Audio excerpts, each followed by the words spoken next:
Salut à tous, c'est Adrien, ravi de vous accueillir pour donc un nouvel épisode du podcast Dunk Hebdo. Après un dernier épisode teinté d'inquiétude, on va dire. Cette semaine, on va plutôt se tourner vers l'autre face de la pièce, vers les équipes qui surprennent plus positivement en ce début de saison NBA. Et pour ça, on a tout d'abord un supporter d'une équipe qui a commencé plutôt fort, surtout leur franchise player qui a attaqué la saison pied au plancher. Je parle des Grizzlies de Ja Morant et de Tom. Comment ça va, Tom ? Ça va, je trouve que la description est un peu trompeuse. Un mais peu ça trompeuse, on va en reparler. C'était un peu le piège de la description, mais bon, tant que ça va, c'est l'important. Et le troisième larron, lui, disons qu'il vit un début de saison conflictuel en termes d'émotion. Pas encore de quoi tirer la sonnette d'alarme, mais on le voit plus poster des salles européennes ou des highlights d'Overtime Elite que de Tilly Garden en ce moment.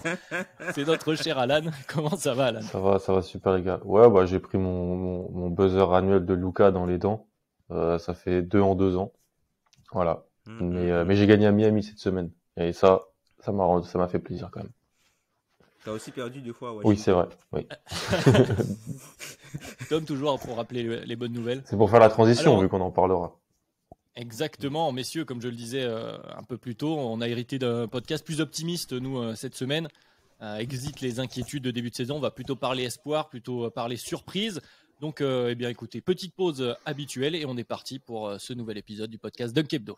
Alors oui, en NBA, il y a toujours des équipes qui ont du retard au démarrage, des équipes au niveau attendu, mais aussi quelques petites surprises, des professionnels, des starting blocks qu'on n'avait pas forcément venir. Et il n'est pas forcément question là de faire un mea culpa, mais on va plutôt aller voir ces équipes qui attaquent fort et essayer de comprendre pourquoi, surtout si ça peut tenir aussi sur la durée. C'est la question qu'on va se poser aujourd'hui, donc vous avez compris l'idée. Et on va commencer tout de suite par la première équipe du jour. Je vous propose d'attaquer par celle qui, honnêtement, on aurait dû voir venir en fait. On en parlait entre nous de cet effectif qui est plutôt homogène, de cette rotation assez large, de bons joueurs NBA. Et finalement, on les a peut-être un peu oubliés dans les previews. Et je parle donc des Wizards. Alors pour commencer, je vais me tourner vers toi, Alan. Est-ce qu'on les a pas un peu sous-estimés, ces Wizards finalement ? Je pense pas, mais c'est qu'on a peut-être pas eu l'occasion d'en parler en fait. Mais je pense que pour nous tous, on était à peu près d'accord que pour moi c'était sûrement une équipe lock pour le play-in. Moi, je les avais vraiment dans. Alors, on voit ce qui se passe sur le début de saison, mais pour moi, je les avais devant Toronto et Charlotte, hein, si je devais faire un classement. Je sais pas si ça se passera comme ça sur la saison, mais ils sont peut-être moins hype, ils avaient peut-être moins d'attentes, mais ça peut être un petit peu un thème de ce podcast, et on en parle très souvent entre nous. Bah, cette équipe-là, sur les 10 joueurs qui jouent en minimum 15 minutes cette année, il y en a que 3 qui sont en contrat rookie, et c'est des petits temps de jeu, c'est-à-dire des petits temps de jeu et des joueurs qui sont dans des rôles pas faciles, mais des rôles un peu simples à se mettre en place. Un mec comme Daniel Gafford, un mec comme Aaron Holiday. Et donc, en fait, bah, ça t'élève ton plancher. T'as de la santé, t'as de la profondeur sur un début de saison. Ça facilite l'intégration du nouveau coach. En plus, ça, c'est le taf de Wes Unseld Jr. Il est plus simple qu'un taf d'autres coachs ailleurs qui doivent un petit peu modeler, lancer des jeunes. Et ben là, tout se passe bien. En fait, on le savait, voilà, des joueurs solides. Et puis le trade avec les Lakers qui a vraiment rebalancé les cartes. C'était eux qui avaient un effectif déséquilibré l'an dernier. Maintenant, c'est les Lakers. Et eux, ils ont un effectif beaucoup plus équilibré. Il y a un dénominateur commun entre ces deux effectifs déséquilibrés, mais je ne vais pas le citer. Mais justement, Tom, est-ce que c'est pas aussi ce que dit Alan, un peu ce qui va être le fil rouge de notre podcast du jour, cette histoire de niveau plancher ? C'est-à-dire que, comme l'a dit Alan, avec ce trade où tu récupères notamment des Kuzma, des KCP, qui sont des Montrezl qui effectivement a pour habitude, et il recommence cette année d'éclater des bons NBA. Est-ce que c'est pas ça la grande force de cet effectif des Wizards, c'est que le plancher est très haut finalement ?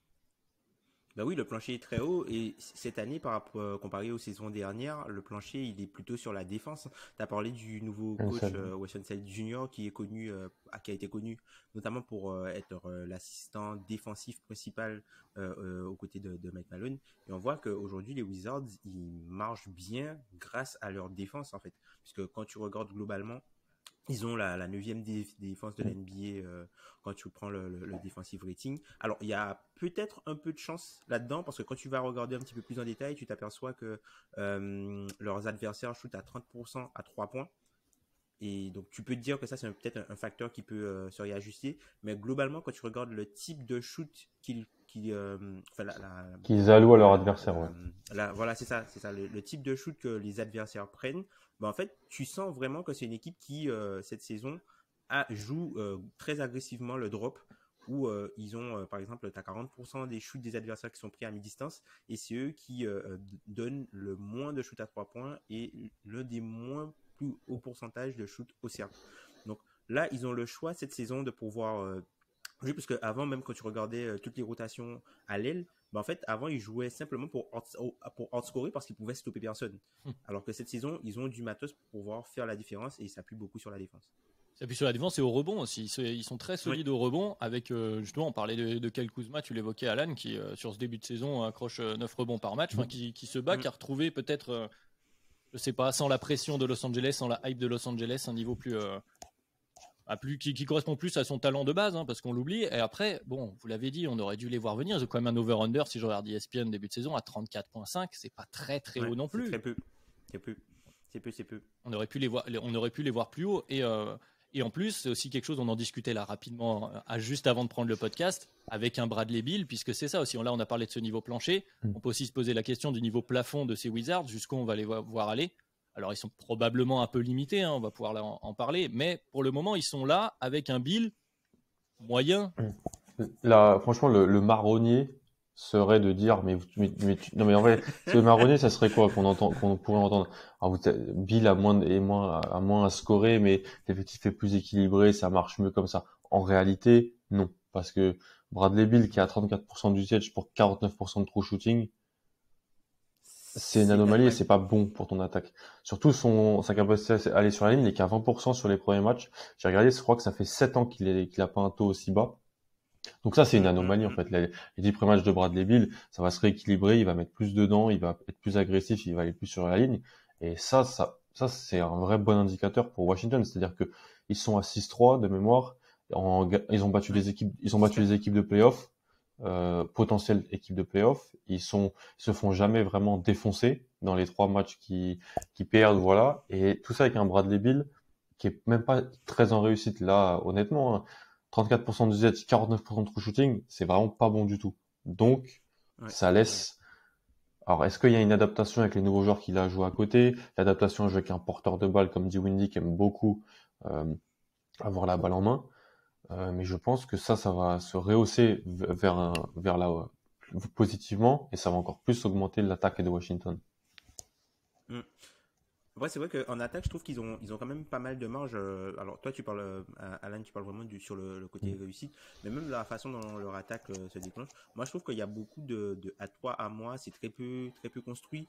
Il y a, pas mal de possessions où Dinwiddie, notamment sur les. Alors, c'est vrai que tu vois, sur le pick and quand ils attaquent le pick and roll et qu'ils arrivent à créer le décalage, le ballon peut bouger. Par contre, à partir du moment où tu les amènes sur un jeu où il y a du switch, mais là, le ballon arrête totalement de circuler. Et c'est le joueur qui a la balle en main, notamment Dinwiddie, qui va jouer tous les switches en pensant que c'est lui qui a forcément le mismatch. Et en fait, il y a très peu de circulation de balles et ça se ressent parce que, globalement, tu vois, c'est une équipe qui perd très peu de balles, mais c'est aussi une équipe qui fait vraiment très peu de passes. Mais je pense, à la 6%, ils sont assez bas. Je pense que ça vient de l'idée que, à part les gardes, les ailiers sont pas de très bons passeurs en fait. Les ailiers sont peut-être plus des joueurs qui terminent les actions. Voilà. Quoi, KCP, Kuzma, Bertans, Kispert aussi dans l'idée, même s'il joue peu. Là où, pour moi, les passeurs de l'équipe, c'est Dinwiddie, c'est Neto, c'est Holiday. Donc, en fait, est-ce que quand et même Avdija, c'est peut-être le meilleur. Ouais, il mène un complètement. Petit peu, Avdija, c'est peut-être le playmaker leur meilleur grand playmaker de l'effectif, je pense. Ouais.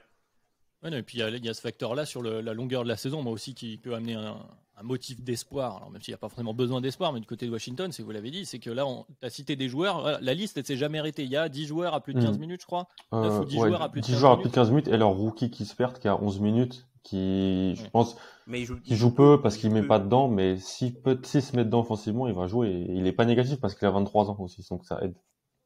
Voilà, donc tu as beaucoup de joueurs qui peuvent contribuer de manière positive et en plus tu forces pas sur la corde tu vois, même Bradley Beal qui joue 35 minutes mais tu vas pas forcer sur la corde si ça va pas et donc sur la longueur d'une saison ça peut permettre à une équipe Alors là, parce qu'on reste encore une fois dans ces équipes de milieu de tableau, allez, milieu haut pour ce début de saison, mais milieu de tableau à l'Est, où la course va être assez longue, elle risque d'être assez compliquée avec toutes ces équipes qui se battent pour les play-in. Et ça peut encore jouer pour Washington. Alors, juste pour conclure l'arc Wizards, je vais vous poser une question assez simple. On les voit où? On les voit en play-off ou on les voit en play-in, ces Wizards? Au play-in, je reste sur le play-in, je pense. Même chose, Tom? Moi, pareil. Ouais, pareil. Moi, en vrai, cette équipe-là, elle me rappelle un peu les Warriors We Believe. Un peu les Warriors We Believe avec pas mal de on va dire de feu follet, tu vois, un peu Kyle Kuzma dans le rôle de Al Harrington, tu vois, KCP un peu dans le rôle de Stephen Jackson, avec, tu vois, un peu les mecs revanchards et tout ça. Artificier, Monte Ellis, tu vois, Gafford dans le rôle de B.A. Drinks, tu vois, il y a pas mal de petites similitudes. Alors, je ne sais pas si d'un point de vue explosion, ils peuvent aller à ce niveau-là, mais je trouve que c'est une équipe qui est vraiment bien construite, encore une fois, pour la saison régulière.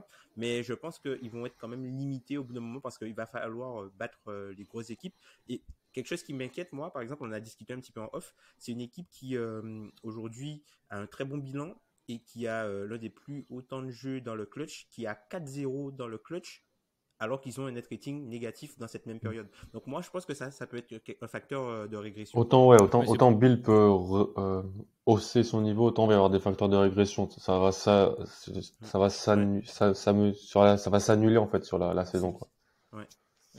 Et surtout, quelque chose aussi qui moi m'inquiète un petit peu pour eux, ça va être le retour de Thomas Bryant dans la rotation, puisque si jamais Thomas Bryant récupère des minutes, aujourd'hui, il s'appuie défensivement sur un bon Montrezl retrouvé notamment au rebond et surtout un énorme Daniel Gafford qui, je pense que cette saison, il a passé encore un step sur la compréhension défensive, sur les rotations, sur les aides et vraiment sur la défense en drop.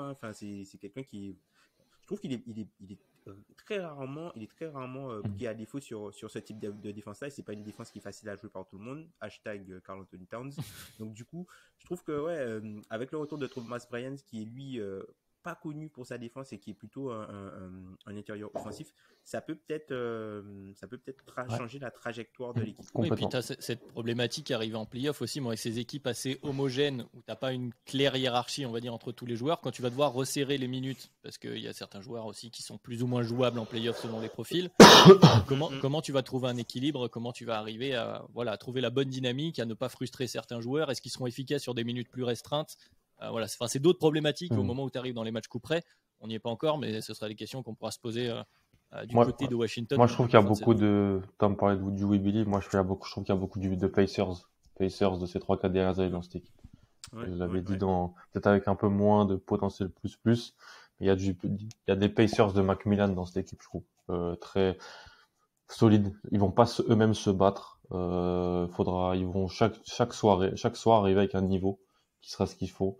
Je pense pas qu'ils ont un potentiel plus, mais c'est une très solide équipe NBA. Ce sera peut-être l'équipe étalon à l'Est. C'est ça. Après, ça peut se débloquer aussi sur Bradley Beal, puisque tu sais pas, en fonction du niveau que lui retrouve, et puis Dinwiddie, c'est pas un joueur que nous on aime forcément voir jouer à l'année mois, mais force est de constater que c'est un mec qui quand même revient d'une blessure très grave et que lui aussi devrait s'améliorer dans l'année. Et puis même, on parle beaucoup aussi du niveau de guard play. Dans cette équipe-là, le niveau de guard play il est bon parce que même Raoul Neto, pour le prononcer correctement, il est et bon, même Holiday, il est super bon. Même Holiday, donc défensivement, sur le backcourt, défensivement, ils font tous les efforts et surtout les remplaçants sont plutôt bons, quoi. Très bien, donc voilà, les Wizards sont consacrés maître étalon à l'Est pour savoir si vous allez être une équipe compétitive. En bilan, on fera le bilan à la fin de la saison. Je propose qu'on enchaîne avec une autre équipe de l'Est, peut-être une équipe qu'on avait un peu moins vu venir, notamment puisque le joueur qui est considéré comme leur première option était out pour blessure en ce début de saison, un certain Pascal Siakam. Et donc des Raptors qui s'accommodent plutôt pas mal de l'absence de Pascal Siakam, qui ont trouvé un certain équilibre, notamment autour d'un OG Anunoby assez impressionnant. Je sais que Ben l'aime beaucoup, même s'il n'est pas là pour en parler. Voilà, on va le dire. OG Anunoby qui est très bon pour ce début de saison. Voilà, des Raptors qui sont présents une nouvelle fois pour ce début de saison, qui surprennent quelques personnes. Alors ils sont 8e, alors on parle, ils sont à 6-4. C'est pas extraordinaire, mais c'est peut-être un peu mieux que ce qu'on pouvait attendre. Tom, du coup, vu que j'avais lancé Alan tout à l'heure, qu'est-ce que tu penses de ce début de saison des Raptors? Est-ce qu'on est optimiste? Est-ce qu'on retrouve un peu d'espoir après une saison dernière? On était peut-être un peu crispé. Bah, les Raptors, enfin, ils sont à 6-4, mais ils ont gagné 5 de suite, en fait, je crois. Ils ont gagné 5 de suite, ils avaient un petit peu mal commencé la saison. Ils avaient commencé la saison à 1-3, et puis depuis leur victoire contre les Knicks, je crois qu'ils enchaînent comme ça avec du coup la grosse performance d'Oji, comme tu l'avais très bien mentionné. Enfin, moi, je trouve qu'ils sont quand même impressionnants. Moi, ce qui me choque, entre guillemets, quand je les regarde jouer par rapport aux autres équipes, c'est le niveau d'agressivité défensive. Globalement, c'est une équipe qui est vraiment très active et ça se ressent après dans les statistiques. C'est l'équipe qui est numéro 1 de très loin au nombre de déflexions par match. Je crois, ils en ont à peu près 22 par match et il n'y a personne au-dessus il n'y a que Philly qui est au-dessus de 18. Donc ils sont très très agressifs. Et même sur tout ce qui est rebond, je les trouve très très très très forts, notamment sur le rebond offensif. Ils sont premiers au rebond offensif. Bah, tu sens que c'est une équipe qui utilise vraiment pas mal sa longueur. Et offensivement, moi, j'étais un petit peu inquiet pour eux, notamment sur la création de Mikhail. Je me suis dit que, ok, ils auront une grosse défense, mais du coup, ils seront obligés de mettre Dragic, puisqu'il n'y a pas vraiment de créateur en dehors de Fred VanVleet. Et en fait, on se rend compte que Dragic, il joue pas parce qu'il défend pas, en fait. Il joue pas parce qu'il défend pas. Et globalement, ils arrivent à maintenir une attaque plutôt correcte par moi, ce que j'appellerais une stratégie de pilonnage où, même s'ils sont pas à droit, en fait, ils prennent tellement plus de shoots que l'adversaire qu'au final, ils ont pas mal de secondes chances parce que soit les secondes chances ou même les interceptions, tout ça, ça leur donne pas mal de paniers en plus. Et ils shootent beaucoup plus que les adversaires en moyenne. Tu vois, ils prennent 11 shoots de plus en moyenne par match que leurs adversaires. Alors, tu as cité le cas Goran Dragic, qui a joué que 4 matchs. Finalement, 62 minutes, ouais. C'est ça, do not play coach decision, comme on dit, donc qui est volontairement écarté de cette rotation. Et pourtant, on ne souffre pas trop de cette création. Comment tu vois ça, toi, Alan? Alors, je suis obligé de te poser la question, puisqu'on en voit de partout. Et c'est vrai que moi, personnellement, et on est d'autres aussi, je crois qu'Ilias l'aime beaucoup, on a été assez surpris du niveau en fait de Scottie Barnes. Tu nous avais annoncé qu'il était bon, il était assez haut, je crois, dans ton board, genre 4. 4. Là où il a été drafté. Là où il a été drafté, et un Scottie Barnes qui est peut-être la cause de l'oubli de ce manque de Pascal Siakam en fait sur ce début de saison. Honnêtement, je suis aussi impressionné. Je pensais que en fait, l'idée de Scottie Barnes, l'idée plus de Scottie Barnes, comment les scouts disaient le meilleur, si tout marchait bien, on parlait pas d'un Giannis, mais d'un genre de joueur qui pouvait être pilonné à l'intérieur, comme a dit Tom, parce qu'il était plus grand, plus puissant que toi, et il avait quand même des qualités de handle qui faisaient qu'il pouvait un peu naviguer. Et donc, une espèce de Lamar c'est ça, et Odom, tu mettais des shooters à côté, et là, ça pouvait, avec en plus son potentiel défensif qui est, pour moi, extrêmement élevé. J'avais jamais vu, lui et Mobley étaient pour moi deux potentiels All Defensive Team, et j'en avais jamais évalué deux dans une même draft, et je pense que ces joueurs-là peuvent l'être, en fait. En fait, quand tu regardes les stats avancées de Scottie Barnes, elles viennent un peu nuancer ce qu'on voit là. Et c'est normal, en fait, parce qu'il a 19 ans, parce que il porte plus la balle cette année qu'il l'a jamais porté, en fait. C'est-à-dire que, en high school, il jouait avec Cade, donc, c'était un peu le glue guy. Il a toujours eu ce rôle de glue guy. Il a encore ce rôle de glue guy, je trouve, mais il porte la balle. Enfin, il a un taux d'usage au-dessus des 20%. Je pensais que ça allait pas être au-dessus de 20%, moi, cette année. Alors, son développement sur le mid-range est super intéressant. Il fait des bonnes passes et tout. Mais en fait, je trouve que surtout, ce qu'il faut dire, c'est qu'il joue avec Van Vliet, Anunoby, et ça l'aide énormément. Parce que Van Vliet, et Trent, j'ai oublié Trent. Trent et Van Vliet sont des joueurs de catch and shoot super forts. Anunoby est un super joueur pour couper et pour offrir des solutions à l'opposé. Van Vliet peut jouer du pick and roll aussi. Et donc ça aide, en fait. Ça aide parce que, et de toute façon, il n'y a pas de secret. Les jeunes, les rookies qui marchent sur ces 10 premiers matchs, ils jouent avec des vétérans ou avec des coachs qui savent bien les mettre en avant. Et ceux qui ont un peu plus de mal, ils jouent avec des jeunes ou avec des coachs qui cherchent un peu tâtonnent sur les rotations. Moi, je suis en fait super content que Barnes soit tombé avec Nurse à Toronto parce que c'est le meilleur environnement possible. Mais c'est quand même surprenant, je trouve, je veux le dire, ce développement du pull-up à mi-distance aussi rapide. Ouais. Je m'y attendais pas. Je n'y attendais pas, personnellement. Il en met, franchement. Il les met, non mais voilà, bon, tu as fait un bon résumé du profil Scotty Barnes, et finalement aussi qui illustre, tu vois, tu as cité plein de joueurs, on en a d'autres, on va revenir sur un peu ce qu'on disait au Wizard, alors un peu plus court quand même, parce qu'il y a le fameux cas Goran Dragic, mais on a quand même 7, 8 joueurs qui jouent 12-13 minutes, en descendant jusqu'à Chris Boucher à peu près. Voilà, donc beaucoup de joueurs qui contribuent. Tu l'as dit, Tom, beaucoup de joueurs physiques. Moi, c'est ça que j'avais noté. C'est très physique, c'est très long. C'est long. Même quand tu regardes, par exemple, tu vois, il n'y a pas de. Le Banton. Dalano Banton, le Canadien. Ouais, ce mec-là, il arrive. Il est super grand.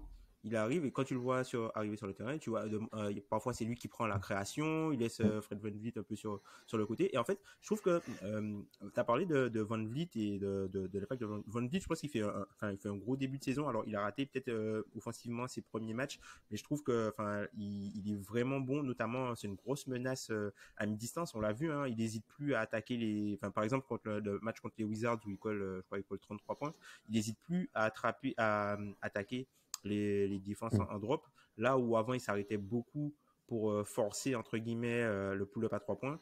Là, il va essayer d'agresser un petit peu plus dans la raquette. Alors même si le shoot vaut moins de points, mais il met beaucoup plus de pression sur la défense en fait par ce jeu à mi-distance. Et tu sens il commence à avoir un peu une sélection de shoot entre guillemets star superstar. Quoi. C'est des shoots de star superstar qu'il prend. Et même, tu vois, Nurse, on voit qu'il l'utilise, même si l'attaque est construite autour de lui, mais il n'a pas tout le temps. Tu vois, c'est totalement le gros contraste par rapport aux Wizards. Genre, ils vont le laisser un petit peu dans le coin. Les autres vont développer l'attaque et ils vont le retrouver après en fin de possession. Il a pas, tu vois, il a pas à attaquer chaque possession la défense en frontal. Parfois, il peut se poser tranquillement et attendre, laisser d'autres porteurs de balles, puisque les mecs, il y a pas mal de grands porteurs de balles. Même Anunoby a fait des progrès là-dessus. Hein. Donc, du coup, je trouve que VanVleet est hyper bien utilisé là-dedans. Et même, tu vois, comme je te disais, Banton, moi, je connaissais pas du tout ce gars-là. Le mec, il porte la balle, il est très agressif sur le cercle, il drive. Très long aussi, très fin, long. Ouais, il est très très long. C'est un porteur de balle, c'était un porteur de balle à la fac. Juste, c'est qu'il savait pas tirer. Mais physique, encore une fois, je suis désolé, Toronto, c'est des masterclass de draft les unes après les autres et de développement. Ils ciblent, ils font travailler. Et il y a Nurse. Et Nurse, franchement, je trouve que on n'en parle pas assez dans l'élite des meilleurs coachs NBA. Je trouve, hein, personnellement. Il est mais parce que l'année fort. dernière, je pense, tu vois, la notion du costume de Fred VanVleet là que tu viens d'amener, Tom, je pense qu'elle est intéressante. Je pense que l'année dernière, ils ont voulu essayer quelque chose en donnant, alors trop d'importance peut-être pas, mais en tout cas, il fallait essayer avec VanVleet, Siakam. Tu as voulu dire bon, ok, c'est à vous, on vous donne les clés et on joue pour vous.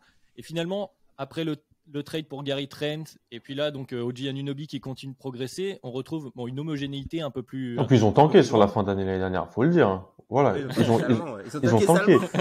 Ils ont tanké. Et donc c'était sûr que c'était pas beau à voir, quoi.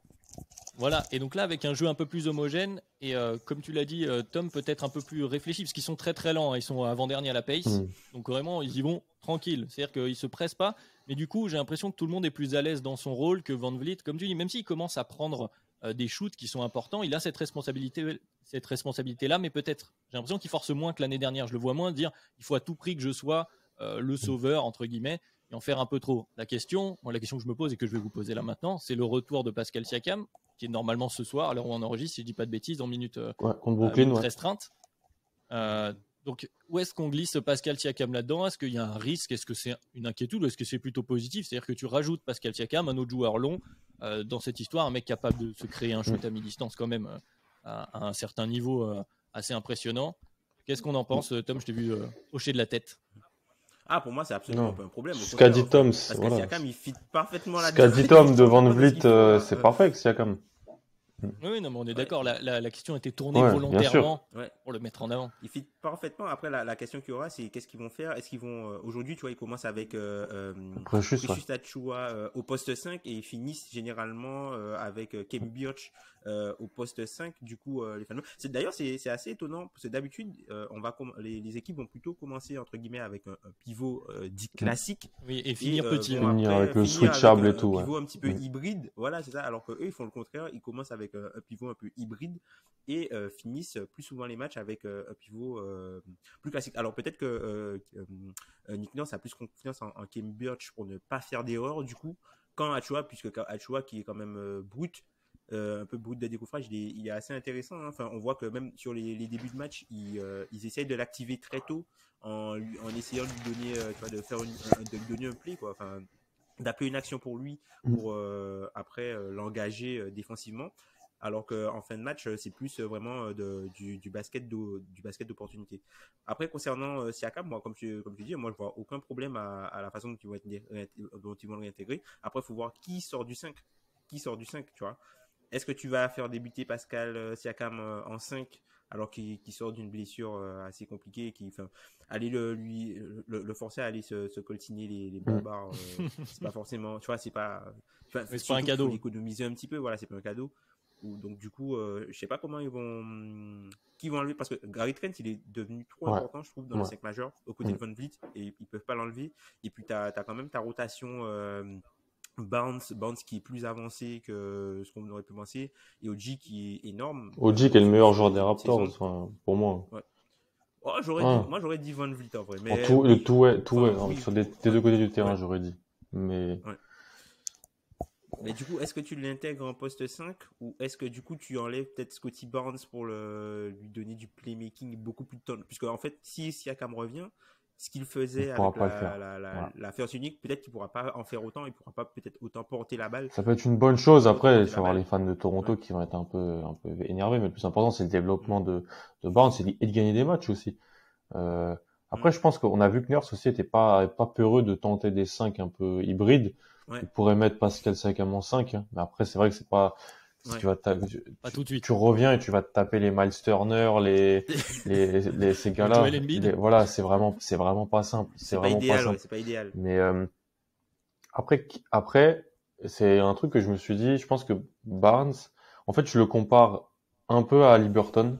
Alors, dans l'idée que, en fait, c'est des prospects qui avaient pas des projections faciles dans des rôles où on se disait il y a des problèmes, mais en fait, c'est juste des joueurs positifs, en fait. Et donc, il y a des joueurs, dans chaque classe de draft, il y a des joueurs qui, alors tu te dis, bah, ça n'a pas fonctionné en termes de fit, ça n'a pas fonctionné parce qu'il sait pas faire ça avec des joueurs à côté, mais c'est juste, en fait, ils sont juste des fois trop bons pour que tu les sortes du terrain.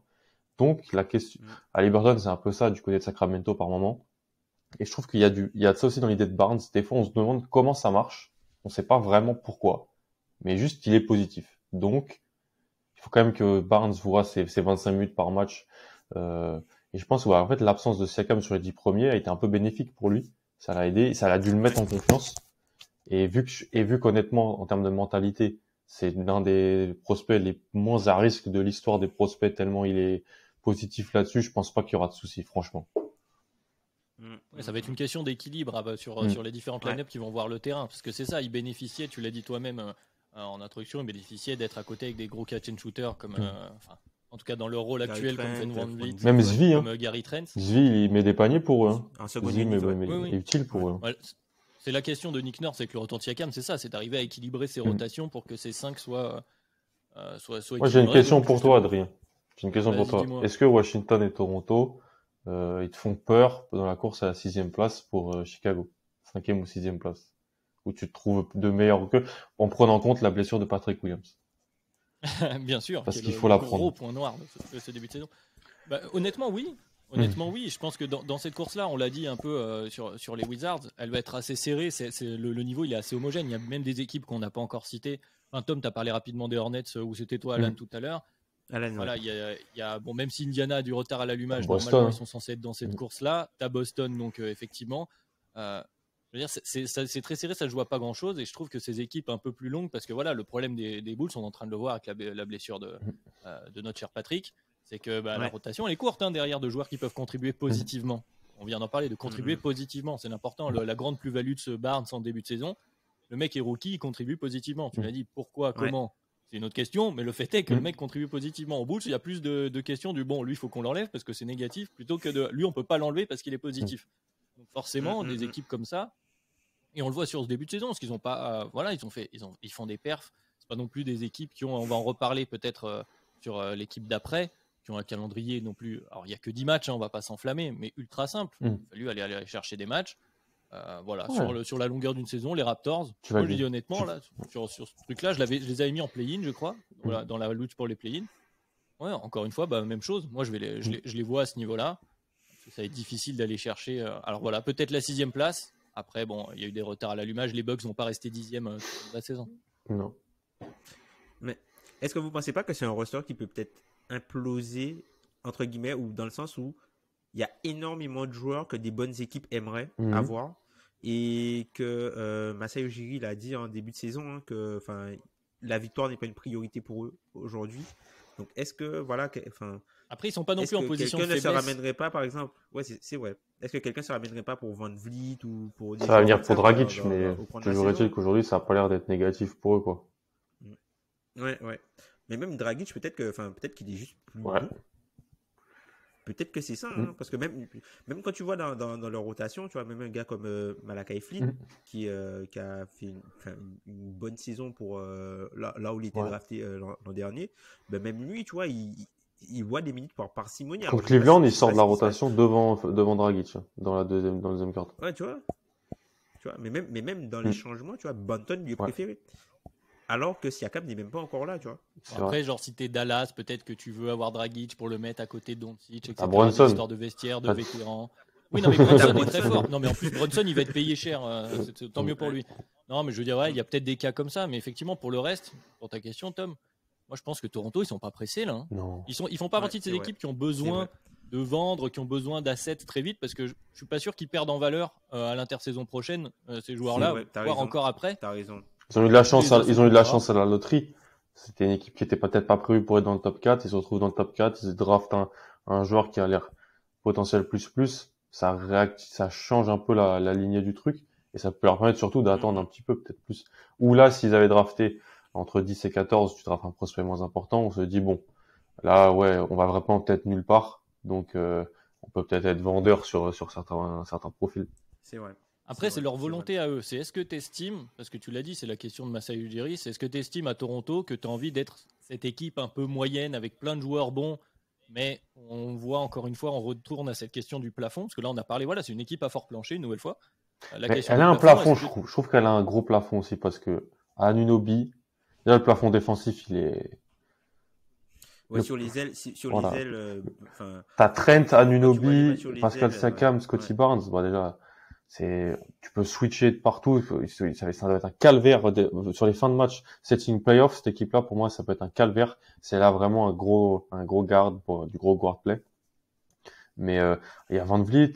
Je pense elle a vraiment un peu comme Washington. Elle a aussi pas trop de blessés pour l'instant. Alors oui, Siakam est un blessé, mais ça va revenir. C'est une équipe qui a deux trois joueurs blessés, peut se retrouver dans le cas d'un Chicago ou dans le cas d'un Boston, ou dans le cas d'un Milwaukee sur un début de saison sans Jrue, et là, tu trouves à faire jouer des joueurs qui t'abaissent ton niveau. Pour l'instant, cette équipe-là, elle fait jouer des joueurs qui, pendant 48 minutes, sont bons, quoi. Après, je trouve que moi, c'est un problème, ils ont un problème au niveau du poste 5 pour l'instant, je trouve. Ils ont vraiment un problème au niveau du poste 5. Et en fait, pas autant que Charlotte. On parle souvent, c'est bon, ça on l'avait dit pour Charlotte. Mais tu vois, dans le sens où, on parle pas mal des pivots contributeurs au minimum ou presque, et des potentiels. Mais en fait, tu te rends compte que quand tu es contre un bon pivot en face, ces mecs-là, ils font pas l'affaire du tout. Qu'il te faut avoir, tu vois, un exemple tout simple, tu vois. T'as par exemple Joel Embiid, qui a quand même comme backup, il a quand même comme Drummond comme backup, tu vois. Alors oui, peut-être que Drummond c'est un mauvais titulaire, ou c'est pas un titulaire positif. Mais avoir Drummond comme backup qui va aller jouer contre des backup big et des bancs, c'est quand même intéressant, tu vois. Comme alors Ford en backup aux Celtics, parce qu'il joue 4, mais c'est le backup de Williams. Et ça, c'est aussi hyper intéressant. Et le niveau de ton poste 5 sur 48 minutes, il est super important. Oui, je faisais les gros yeux pour ceux qui nous voient sur YouTube, parce que la veille de cet enregistrement, il y a eu un Bulls Sixers, et on a vu que Drummond, on l'a pas assez exploité, mais vraiment, le gars, il est vraiment pas bon. Mais par contre, Embiid, il t'a fait coucou. Bon. Voilà, mais par contre, là, ça va dans ton sens, Tom. C'est qu'effectivement, la rotation intérieure au poste de pivot des Bulls, avec donc en plus là, Vucevic qui met pas ses shoots dedans. Bon, quand Vucevic n'est pas positif offensivement, t'as un vrai problème. Ouais. Donc effectivement, t'as ce problème-là, mais dans une optique playoff quand même, où tu resserres les minutes, etc. Je sais pas, moi, ces Raptors m'inspirent plus que les Wizards. Je sais pas comment vous voyez, mais ils sont plus dangereux. Oui. Bon, après, t'as pas Bradley Beal. Et plus sexy. je trouve, mais c'est... Sexy, oui. C'est ça. Il y a moins, en fait, le truc, c'est qu'il y a moins de potentiel d'explosion. Et comme on le disait, moi, ce qui m'inquiète, en fait, pour ces Raptors-là, c'est à quel point leur playmaking défensif est réel. Parce que aujourd'hui, même si ils jouent, tu vois, même si ils ont un taux de possession, un temps de possession moyen plutôt bas, comme tu l'as dit, parce qu'ils prennent à peu près leur temps. Mais aujourd'hui, ils explosent pas mal les équipes sur de la transition, puisqu'en fait, comme les mecs sont plus grands, et on le voit pour leur création de séparation, comme les mecs sont plus grands, généralement, tu as pas mal par exemple, de Van Vliet qui remonte le terrain, et tu as un des ailiers qui est en trailer, voilà, un des longs qui est en trailer, et même si tu vois, il y a du monde dans la raquette, il y a le contact, mais il a quand même assez de longueur pour pouvoir après finir. Et aujourd'hui, il génère pas mal de ces points-là grâce au playmaking défensif, donc en générant des interceptions, des déflexions et tout ça. Mais ça, au bout d'un moment, t'as plus ça. Parce que ça demande, tu vois, de l'effort, ça demande énormément d'efforts de pouvoir jouer comme ça. C'est éreintant. Donc, quand tu vas arriver vers, par exemple, février, mars, machin, peut-être qu'ils auront peut-être plus assez de jus pour jouer ça. Et là, peut-être que l'attaque va totalement sombrer. La défense sera pas suffisante pour la compenser. Il va falloir compter sur la jeunesse de cet effectif qui est encore relativement jeune. Côté Toronto, bon, je pense qu'on a fait le tour, sauf si vous voulez ajouter quelque chose, mais je pense qu'on est bien sur ces Raptors, donc plutôt positif pour l'instant. Enfin, pas de motif. Et Nurse, c'est un élite coach NBA. Moi, j'adore regarder Toronto cool. pour ce qu'il met en place chaque soir. Ouais, totalement. Une équipe assez kiffante à regarder. Donc voilà, pour l'instant, du côté des Raptors, un très bon début de saison. Et en parlant de bon début de saison, si je reprends les standings actuels de la NBA, il y a une équipe en haut, en tout cas à l'ouest, parce que bon, ils ont un match de moins, etc. Et cette équipe, elle est du côté de Golden State. Et c'était justement eux qui avaient la pression, en tout cas selon toi, Tom, quand on en parlait dans la dernière partie de nos previews, l'équipe qui avait pour toi la pression cette année en NBA, qui devait retrouver les playoffs, puisque on avait retrouvé un équilibre et on arrive peut-être vers l'acte final, pas en termes d'une année, mais quand même le chapitre, on va dire, autour de ces vétérans qui ont gagné beaucoup de titres. Je parle de Curry, je parle de Thompson, je parle de Draymond Green et donc des Warriors. Est-ce que tu es rassuré, Tom, finalement, par ce début de saison ? Bah oui, clairement. Vaut mieux faire un début de saison que faire les débuts de saison des Pelicans, tu vois.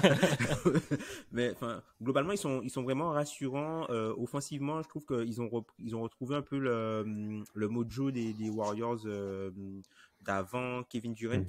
Où il y a un petit peu plus de passes, beaucoup plus de shoot, même au niveau de l'adresse de loin. À 3 points, aujourd'hui, c'est l'équipe qui a le plus de catch and shoot de la ligue, qui génère le plus de passes décisives. Et on se rend compte que ils sont impressionnants offensivement, mais ils sont encore plus impressionnants défensivement. Oui. Là, Draymond Green, cette saison, Draymond Green, tu vois, ils sont premiers de la ligue en défense. Draymond Green, il est vraiment très impressionnant. Il est au cœur de la défense. Il y a très, très peu d'erreurs, et on le voit dans les rotations. Il y a très peu de joueurs négatifs encore. On y revient, ça va être... c'est le credo. Voilà, c'est ça. Il y a beaucoup de joueurs de métier qui sont solides et qui font très peu d'erreurs. Tu as peut-être parfois des petites choses qui vont arriver, par exemple au niveau de Jordan Poole, qui est un peu un joueur un peu pièce en l'air, où tu as des matchs où il peut prendre feu et tu as des matchs où il peut être totalement négatif pour toi. Mais aujourd'hui, il y a plus de matchs où il prend feu et il n'est pas trop négatif, donc ça va. Mais globalement, quand tu regardes la rotation, tu vois les Godala, les autoporteurs, Bielica. Les autoporteurs, Bielica, ce sont des professionnels. C'est des mecs qui vont faire le job et qui vont faire le boulot soir après soir et qui vont pas se faire, tu vas pas te faire battre par des erreurs. Même lui aussi. Oui, mais c'est un peu un vétéran maintenant, Damian. Voilà, c'est des vétérans, les mecs. C'est des vétérans. Donc, c'est une bonne équipe de vétérans. Après, à voir combien de temps ils pourront rester. Les 3 lots tripiques des deux derniers sont pas dans la rotation. Voilà. Pour des causes de blessures, pour des causes de développement G-League, pour des causes de... Voilà. Mais ça aide. Ouais, et puis encore une fois, on parlait de longueur d'effectif. Tu peux descendre assez bas parce que même Gary Payton qui est à 9 minutes par match, là dernièrement, on le voit en train d'exploser. Il prend sa place parce que, comme tu dis, il est assez... intelligent, il fait moins d'erreurs. Défensivement, il est devenu mature, ce joueur. Défensivement, il est bon. Bon, physiquement, il le rapporte. C'est l'offense, moi aussi, Tom. C'est le truc qui m'a un peu impressionné. On a retrouvé une fluidité, en fait. C'est-à-dire que ça joue, comme tu l'as dit, avec ses professionnels, avec ses vétérans. ils ont retrouvé un fond de jeu, c'est-à-dire que voilà, ils se passent beaucoup la balle. C'est quand même les premiers en assist percentage, donc le plus grand nombre d'actions qui finissent avec une passe décisive pour schématiser rapidement.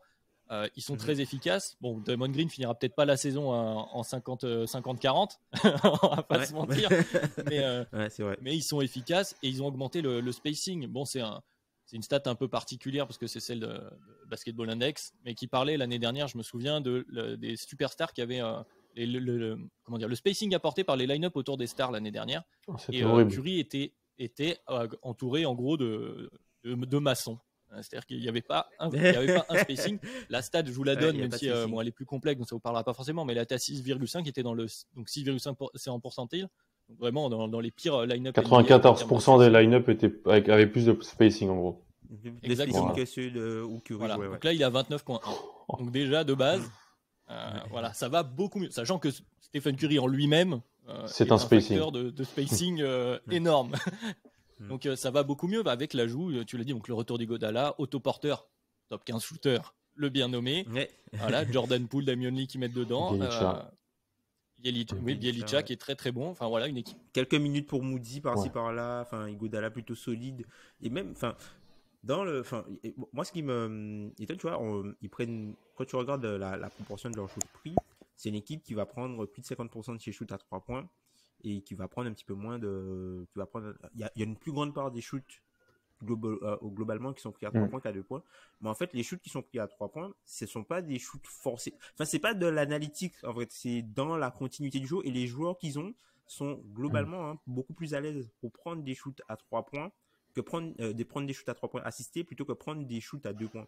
Et moi, il y a quelque chose qui m'intriguait, en fait, quand je regardais les Warriors. Je me dis, mais il drive jamais. Tu vois, le ballon circule, machin, swing, mais il n'y a pas de drive. Et en fait, tu te rends compte que il y a pas de drive puisque les mecs utilisent beaucoup les cuts grâce à la menace en fait du shoot à 3 points. Et c'est létal en fait. Donc t'as personne dans la raquette et quand t'as quelqu'un qui arrive dans la raquette, le mec est servi et 2 points. Ça fait 5-6 ans quand on regarde les Warriors, c'est un des trucs les plus impressionnants. C'est la peur qu'ont les défenses face à la menace Steph Curry et tout ce que ça ouvre. Alors que Steph Curry n'a même pas la balle. C'est le concept de gravité, mais c'est le concept de gravité encore poussé à son paroxysme parce que c'est même pas quand Steph Curry a la balle comment on réagit. C'est juste quand Steph Curry est sur le terrain comment on réagit. Et donc les backdoors avec Draymond Green qui, je vais pas balancer une hot take, mais pour moi, je trouve qu'il a été complètement zappé du top 75 all time. Je le dis, ce joueur, c'est un, plus que Dwight Howard. Non, honnêtement, non. Dwight Howard doit être dedans et on le sait tous. Je pense qu'on est. Voilà. Mais Draymond Green, c'est un cerveau plus. Et les espèces de lectures qu'il arrive à faire, il est juste parfait. Défensivement, on l'a dit, mais offensivement, voilà, c'est. Moi, je veux juste nuancer quelque chose. C'est le calendrier. Honnêtement. Je l'avais noté, j'allais le dire. Je vous laissais parler jusque-là. Mais... Je pense qu'il faut le dire. Donc, ils ont battu 2 fois OKC, ils ont battu les Pelicans, ils ont battu les Lakers. Alors, il y a les Kings, les Hornets dans un match où les Hornets, c'est, pour regarder beaucoup les Hornets, c'est bien mal. C'est très, très variant. Donc, ils vont avoir et encore, ça va pas changer parce qu'ils vont jouer les Rockets et les Timberwolves dans les prochains matchs.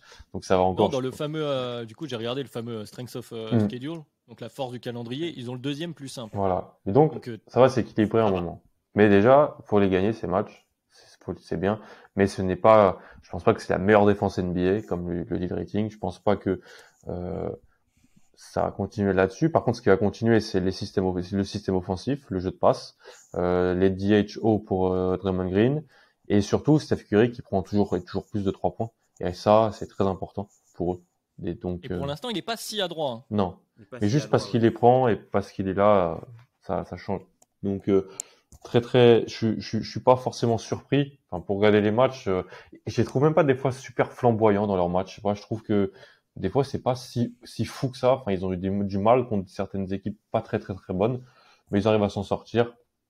Et c'est bien, faut les prendre dans la course pour éviter le play-in, parce que je pense que le but de cette équipe-là, c'est d'éviter le play-in, c'est d'être dans la course à 3, 4, 5, 6. Faut gagner tous ces matchs-là, et ils le font. Et il faut être bien placé jusqu'au retour le fameux retour tant attendu de Klay Thompson. Parce que si tu as une équipe qui tourne comme ça, qui ajoute un Klay Thompson, alors forcément, qui reviendra de blessure après 2 ans sans jouer pratiquement, ce sera pas magique, mais tu pourras stagger les minutes de pool différemment avec le banc. Je pense que ça pourra peut-être faire des choses plus. Tu pourras élever ton niveau de guard play sur 48 minutes aussi, et ça peut vraiment les aider. Et tu parlais de la peur Tom, de la peur du 3 points plutôt aussi, de cette fameuse gravité du gars dans le 3 points pour ouvrir des cuts. Bon, qui fait plus peur en catch and shoot que Klay Thompson en NBA? Et il cut très bien en plus. Et en plus, il cut très bien. Là, faudra voir avec le retour de blessure, mais voilà. Après, il y a quelque chose aussi. Ils perdent pas mal la balle, mais c'est un peu le contre-coup aussi de cette offense assez rapide. Ce jeu de passe. Ils font beaucoup de passes. Donc voilà, mais au final, une équipe très plaisante, encore une fois, à avoir joué, très efficace pour l'instant. Attention au calendrier. Mais bon, on les voit tenir ce rythme pour éviter les play-in ou pas alors du coup? Je sais pas, moi j'ai une question pour Alan. Alan, il se passe quoi au retour de Wiseman? Il joue ou pas? C'est ça la question finalement. Il joue ou pas? Tu dois le faire jouer pour moi. Tu l'as drafté top 3. Bon, alors, t'as certaines organisations qui, une fois qu'elles ont incorporé le joueur, qu'il soit drafté 1, 30, 60 ou non drafté, ils vont le traiter un peu d'une certaine manière. Mais il est labellisé comme, pour moi, dans leur tête, il est labellisé comme leur pivot du futur. Mais je pense que oui, je pense qu'il doit jouer 10 minutes, 10-15 minutes. Je pense. Pour les minutes de Looney, du coup? Qui est bien meilleur défensivement et qui est vocal, qui connaît le système, qui a joué beaucoup avec Steph, Draymond. Donc, c'est très compliqué. Moi, je pense que j'enverrais pas mal Wiseman en G-League, honnêtement. Après, faut voir comment en termes d'ego, en termes de psychologie, ça se fonctionne. C'est une question vraiment pas simple. Autant Kuminga, Moody, c'est des rookies.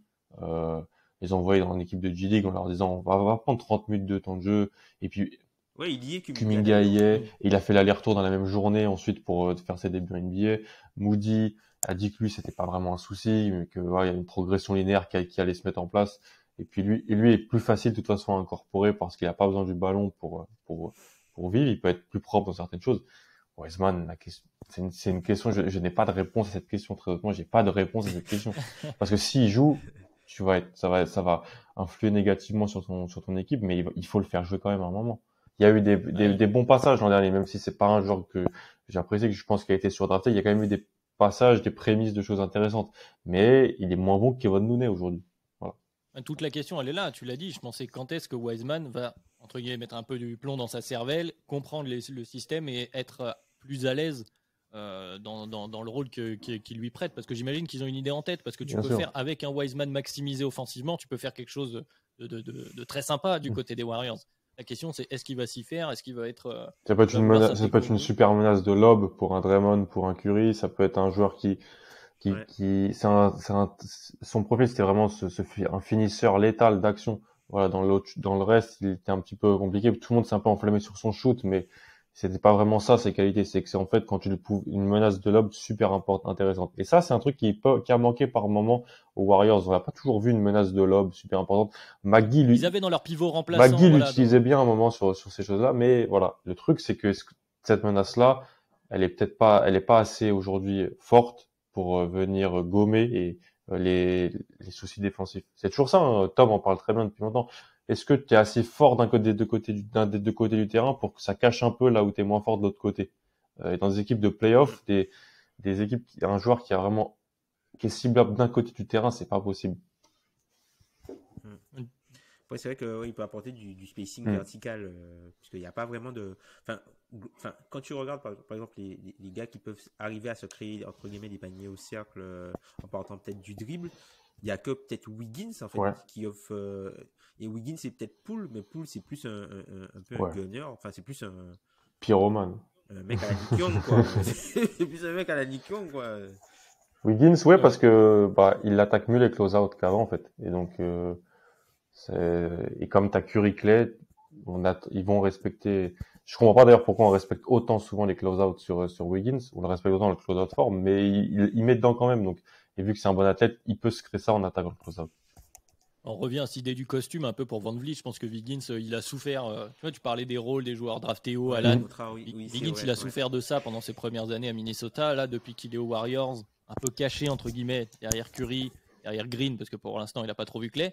Il est super à l'aise et il est super efficace. Et c'est un très bon joueur. Et sur cette menace verticale dont vous parliez tous les deux, l'avantage de ces vétérans aussi, de ces joueurs qui comprennent bien le jeu, c'est que tu as des bons passeurs, des Iguodala, même des autoporteurs, etc. Tu as des mecs qui vont trouver le gars sur les bons cuts. Donc, à Wiseman de trouver son rôle là-dedans, finalement. Complètement. Avant le retour de Clay. Et puis, on souhaite aux Warriors. On souhaite de revoir les Warriors au top pour la fin, en gros, de ce trio. Parce que, quand même, on a envie de les revoir comme contender, on va se le dire. Ouais. Il nous reste maintenant une dizaine de minutes de podcast. On s'était dit que si on avait un peu de temps, on allait parler d'une autre équipe. Une autre équipe, justement. Je l'évoquais en introduction, elle fait parler beaucoup de monde. Il y a eu un peu d'enflammade peut-être. C'est donc les Memphis Grizzlies de l'ancien meilleur marqueur, même si c'est un peu calmé ce cher Ja Morant. Les Grizzlies, qui n'avaient pas une hype énorme avant le début de la saison, et puis qui là, sous l'impulsion de Ja Morant, finalement, qui est assez impressionnant, qui est une machine à highlight en plus, qui ont fait un bon début de saison, même si là, ils sont, alors j'allais dire rentrés dans le rang, c'est peut-être un peu dur, parce qu'ils sont 5e à 5-4, etc. Bon, Tom, est-ce qu'on est heureux de ce début de saison des Grizzlies? Est-ce qu'on s'enflamme? Est-ce qu'on reste raisonnable? Non, on est quand même heureux. On est quand même heureux. Seule équipe à avoir battu les Warriors, qui commençaient leur gros homestand de 8 matchs. Et ils perdent du coup d'entrée contre Memphis dans un remake du match de play-in avec un peu pareil, un peu dans le même style de match d'ailleurs. Globalement heureux du début de saison. Il y avait pas mal de questions sur comment ça allait fonctionner offensivement, qui allait reprendre le rôle et la part l'importance offensive qu'avait un joueur comme Jonas Valanciunas l'an dernier. On a vu que des joueurs comme D'Anthony Melton, Desmond Bane et Ja Morant ont vraiment bien repris ce rôle-là. Après, il y a quand même des choses qui sont un peu négatives à mon sens. Donc sur le niveau défensif, alors oui, c'est vrai que le fait que Dillon Brooks ne soit pas là, ça n'aide pas, mais globalement, D'Anthony Melton et Desmond Bane sont plutôt de bons défenseurs, mais ça ne suffit pas globalement pour sur le périmètre. Il y a Jaren Jackson qui bien moins bon que ce qu'était Kyle Anderson l'an dernier au poste 4 défensivement. Donc du coup, on a pas mal de mal défensivement et surtout au niveau des shoots à 3 points, on se fait totalement torpiller par les adversaires. Donc Memphis a un bon bilan sur le plan comptable et avec aussi le plus gros qui ont joué le calendrier le plus dur depuis le début de la saison. Et le bilan comptable est plutôt positif. Par contre, le bilan chiffré et sur le terrain et même dans les stats, Memphis prend pas mal de blowout. Les victoires sont courtes et les défaites sont très larges. Donc, encore parce que tu as paumé un match contre les Lakers, pas grand-chose. Tu pourrais avoir un meilleur bilan. Les Lakers, tu as aussi perdu contre des Blazers qui ont du retard à l'allumage, donc ça aurait pu être limite un peu mieux. Mais c'est. On s'est fait exploser par les Blazers. Oui, tu te fais exploser, mais c'est un peu une surprise par rapport aux forces en début de saison. C'est surtout là que je voulais en dire. Mais tu l'as dit, une défense un peu gruyère. Qu'est-ce que tu en penses, toi, Alan, de ces Memphis Grizzlies 2021-2022? Ouais, c'est une de mes équipes préférées, moi.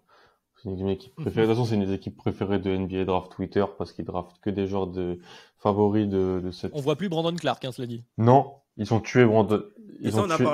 On a parlé lors de la saison rookie. Ils ont tué. Je sais pas ce qu'ils lui ont fait, mais non. Moi, j'adore Desmond Bane. C'est vraiment incroyable. C'est vraiment bien de voir un joueur qui en fait est juste propre dans tout et qui transpose tout de suite ce qu'il sait faire. Une franchise qui sait bien mettre en avant. Et Ja est un des 5 joueurs, un des 5 League Pass players. Il y a des League Pass teams. Moi, j'essaie de classer mes League Pass players. Et Ja, tous les soirs, t'as envie de le regarder. Il est hyper fun. C'est une équipe avec du spacing.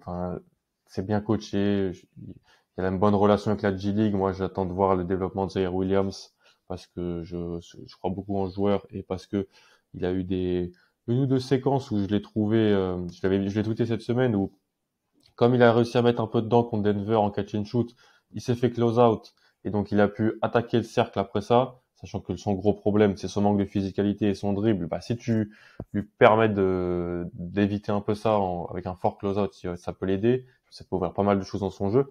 Et puis, moi, j'ai juste une question. Tom, est-ce que vous pouvez être intéressé est-ce que Memphis peut faire un move à la deadline? Est-ce que un profil je sais qu'Ilias veut refourguer Jeremy Grant à peu près 28 franchises. Est-ce que un profil de 3-4 polyvalent, ça peut être intéressant pour vous? Parce qu'en fait, Ja, c'est le porteur de balle. Dans l'idée des gens, tu finis le match avec Jackson en 5, même si tu arrives souvent à le dire que plus un fantasme qu'une réalité aujourd'hui. T'as Desmond Bane, t'as d'autres joueurs. Est-ce qu'il faut peut-être, un 3-4, athlétique à rajouter à côté de Dillon Brooks qui va revenir et qui manque aussi? Ouais, c'est ça, parce que, ça dépend ce que tu penses, je pense, de Kyle Anderson. Après, moi, Kyle Anderson, c'est un joueur que j'aime beaucoup. Et, moi, c'est le deuxième joueur que je mets dans mon closing five derrière Ja Morant. Pour te dire à quel point je trouve que parce qu'il fera pas de conneries, quoi. C'est ça il fera pas de bêtises. Il fera pas de conneries, c'est un grand générateur d'interceptions, c'est sur les aides défensives et la lecture défensive, c'est pour moi c'est le meilleur joueur qu'on a. Là où t'as peut-être D'Anthony Melton qui est beaucoup plus playmaker défensif, donc qui va générer plus d'interceptions, de déflexions. Kyle Anderson, c'est vraiment dans la notion de positionnement, c'est-à-dire que par son positionnement et sa lecture, il va éviter que certaines choses n'arrivent.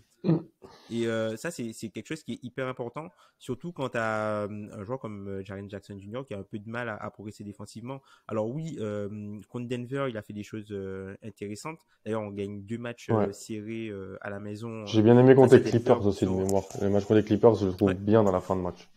Ouais, c'est ça. Il était plutôt bon. Mais c'est vrai que défensivement, il a encore du mal à être l'encre défensive attendue, quoi.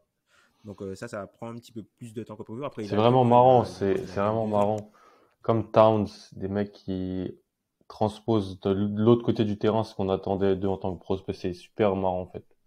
Comme Ben Simmons qui défendait pas, Ben Simmons qui défendait pas et qui devient une usine, une usine défensive en NBA. Enfin, il y a des joueurs comme ça qui transposent pas. Mais c'est vrai pour l'idée du move, on entend pas mal parler de, par exemple, de Jeremy Grant ou même parfois de Christian Wood qui est aux Rockets. Moi, je pense pas. Je pense que peut-être qu'il y aura même un trade plutôt entre guillemets pour peut-être laisser partir un joueur. Moi, je suis pas pour, mais pour laisser partir un joueur comme peut-être Kyle Anderson pour ouvrir plus d'opportunités et de minutes à Zaire Williams, puisque je pense que au retour de Dillon Brooks, il verra de moins en moins le terrain, tu vois.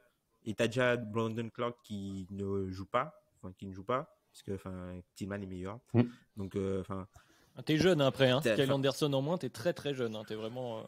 Ouais. Et puis c'est le seul mec qui a de l'expérience de playoff, qui a gagné un titre avec les Spurs aussi, Kyle Anderson, qui a été l'ailier de l'équipe des Spurs où Kawhi Leonard n'était pas là et qui est arrivé plutôt loin, qui a fait une très bonne saison régulière. Donc très bon joueur. Tout à fait, mais un de tes deux vétérans entre guillemets, parce qu'il a 28 ou un truc comme ça, 28-29 ans. Il y a Kyle Anderson, Steven Adams, et après le reste à tout moins de 25 ans. C'est des genoux. Bon, à voir. En tout cas, voilà, fallait qu'on les évoque un peu, les Grizzlies qui ont fait un bon début de saison. Attention, faut pas non plus attention à l'enflammade, attention à la défense notamment, les retours à venir. Mais bon, a priori, ça se passe plutôt bien. Je pense que c'est le maître mot de ce podcast. C'est plutôt des équipes. De toute façon, un début de saison positif, on peut pas déterminer ça comme négatif. Quoi qu'il arrive, tu prends de l'avance, surtout que là, même si c'est que 10 matchs. Si tu prends de l'avance, quand ça se joue à quelques matchs près, notamment avec ces playoffs étendus avec les play-in, c'est toujours ça de prix. Donc a priori, on est aussi optimiste pour les Grizzlies. On les voit accrocher les play-in ou pas? Ouais, je pense. Après, moi, j'ai vraiment dans l'idée qu'ils peuvent aller chercher le titre de division, parce que quand tu regardes la division Southwest cette année, c'est pas flamboyant. Quand tu regardes, c'est pas tout beau avec les Spurs, les Rockets, les Pelicans, et Dallas. Tu te bats avec Dallas, Au final, tu te bats avec Dallas. On se bat avec Dallas, et Dallas, c'est pas forcément plus rassurant que nous sur le début de saison. Ils ont Luka Doncic, on a Ja Morant, mais après quand tu prends les joueurs peut-être 4, 5, 6 ou 3, 4, 5, ils sont peut-être meilleurs que ce qu'a Dallas. Tu prends les coachs du Porzingis que tu as aussi, et même quand tu prends les coachs, Memphis c'est vrai avec les coachs. c'est ça. on dit souvent, Ilias aime le répéter, on dit souvent, généralement, le meilleur moyen de sous-coter des joueurs, c'est de surcoter leur coach, et le moyen de sous-coter un coach, c'est de surcoter les joueurs. Et là, en fait, avec Memphis, t'as un peu la dualité où des fois, t'as l'impression que les joueurs sont surcotés et que le coach est sous-coté, et parfois, t'as l'impression que le coach est sous-coté et sous-coté que les joueurs, t'as l'impression que le coach est un peu déjà dépendant des mille fois. Ouais. Voilà. Bah, c'est plutôt pas mal. Si tu confonds les deux, c'est que finalement, c'est que tu as un équilibre plutôt sympathique, un équilibre que tu recherches. Finalement, une espèce d'harmonie, surtout sur une jeune équipe comme ça, parce que voilà, je l'ai lâché comme ça vite fait, mais être une jeune équipe et être compétitif pour les play-in déjà, c'est plutôt bon signe. Tu as des assets, comme tu le disais, des joueurs qui ont une certaine valeur, que ce soit pour des contenders avec des vétérans ou dans le futur. Donc, tu es dans une bonne situation, quoi qu'il arrive. Ouais. Bah, on est ce que les Pelicans voudraient. Ouais. Non, mais c'est sérieux. Ils ont déjà pris cher la semaine dernière pendant 20 bonnes minutes. Mais ils ont continué cette semaine à faire des trucs pas très jolis. Donc, c'est sûr que c'est pas la joie. On pense aux fans des Pelicans qui, eux, vivent un début de saison un peu plus compliqué que. Les fans désolé, c'est déjà fini. Hein. C'est déjà fini. La saison est finie. On parlait des matchs. Voilà, je parlais à l'instant des matchs que tu prends d'avance. Là, ils ont pris beaucoup de retard. Hein. La saison est finie. Tu commences à 1-9. Je pense qu'ils sont en 1-9. Hein. 1-9 et il faut que Zion, et la théorie c'est qu'il faut que Zion revienne très fort si tu veux. Et il va revenir dans un mois. Il va rater un mois de compétition encore. Et surtout qu'il ne se reblesse pas parce que les blessures au pied c'est délicat. Hein. C'est super dommage. Avec son physique. J'ai mis un petit tweet de son Tomard sur Sacramento l'an dernier parce que ça me manquait un peu et je voulais rappeler aux gens. Cette prise d'appui, ce premier pas là. Ça faisait un peu plaisir de remettre ça dans la TL. Bon, on va conclure le podcast de cette semaine comme la semaine dernière avec Zion qui nous manque, qu'on espère retrouver assez vite. En tout cas, voilà, donc tant mieux pour les quelques équipes qu'on a citées sur ce début de saison, pour lesquelles ça part bien. Il y en a d'autres. J'aurais bien aimé pouvoir fanfaronner un peu, mais on est sur 2 défaites de rang face aux Sixers. Bientôt. D'ailleurs, les Sixers, il va falloir qu'on en parle pour autre chose que leur terrain, que Ben Simmons. Le drama au terrain, parce que sur le terrain, ils font des choses qui sont vraiment intéressantes. Et Seth Curry est un grand malade. Le niveau de guard play est très très fort des Sixers. Eh bien, on parlera peut-être des Sixers la semaine prochaine. À voir. On vous donne rendez-vous en tout cas la semaine prochaine. Merci de nous avoir écoutés pendant cette nouvelle heure de podcast. Je vous rappelle que vous pouvez nous retrouver un peu partout sur les plateformes de podcast, bien sûr. Donc Spotify, Podcast Addict, Apple Podcast. Vous pouvez vous abonner, nous mettre une gentille note. Ça fait toujours plaisir également. N'hésitez pas à nous rejoindre aussi sur les réseaux sociaux avec nos CM qui sont de plus en plus actifs. On est là pour échanger avec vous. Ça fait plaisir. Vous pouvez voir du coup les salles européennes avec Alan. Vous pouvez voir des saillies de Tom contre la défense des Grizzlies. Bref, on est ravis d'échanger avec vous à chaque fois. Messieurs, c'était très sympa également. On peut aussi te voir sur des débats. Oui, avec Ilias, des grands débats sur le rap des début des années 2000. Exactement. En tout cas, merci beaucoup les gars d'avoir été là. Merci à toi. Et puis, rendez-vous la semaine prochaine. Ouais. Salut. Bonne semaine. Salut, bonne semaine.